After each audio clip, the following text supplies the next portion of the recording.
Hello guys, आप लोगों को मेरे इस नए ब्लॉग वीडियो में बहुत बहुत स्वागत है। तो आज हम आप लोग को दुर्गा माँ की दर्शन करवाने वाले हैं दोस्तों। और हम लोग को जो चौपारण में, जो हम लोग को खीरमोहन के नाम से भी चौपारण प्रसिद्ध है, तो वहाँ पे हम लोग को जो दुर्गा पूजा का जो पंडाल लगा हुआ है, सजा हुआ है भव्य तरीके से, तो वहाँ का डेकोरेट कैसा किया हुआ है, सब कुछ मैं इसी वीडियो में बताने वाले हैं दोस्तों। और दुर्गा माँ से दर्शन भी करवाने वाले हैं, और दुर्गा माँ की प्रतिमाएं कैसी है, सब कुछ मैं इसी वीडियो में दिखाने वाले हैं दोस्तों।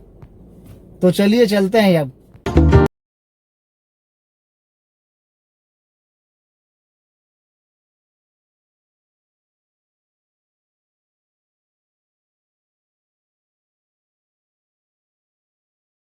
तो देख सकते हो गाइस कि नेशनल हाईवे 19 को, चौपारण के रास्ते को कितना भव्य तरीके से और कितना बढ़िया तरीके से लाइट का डेकोरेशन किया गया है। कितना खूबसूरत लग रहा है यार। और अभी लाइट का डेकोरेशन और माँ दुर्गा की भजन गाने से बिल्कुल चौपारण ना बिल्कुल महक उठ रहा है।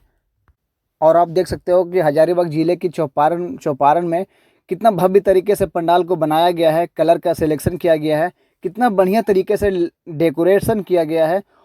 तो गाइज अब चलते हैं पंडाल के अंदर और माँ दुर्गा से आप लोग को दर्शन करवाते हैं। तो सबसे पहले कमेंट में जय माँ दुर्गा जरूर से लिख देना, और मेरे चैनल को लाइक एंड सब्सक्राइब जरूर कर देना दोस्तों, प्लीज़। तो दोस्तों अब माँ दुर्गा की दर्शन करें और बारी बारी से आशीर्वाद लें। और देख रहे होंगे यहाँ पे कि सभी श्रद्धालु, सभी भक्तजन सब दीपक जला रहे हैं, पूजा अर्चना कर रहे हैं। अब माँ दुर्गा से प्रार्थना करते हैं और आज का ब्लॉग यहीं पे लास्ट करते हैं गाइज। अब नेक्स्ट ब्लॉग में कल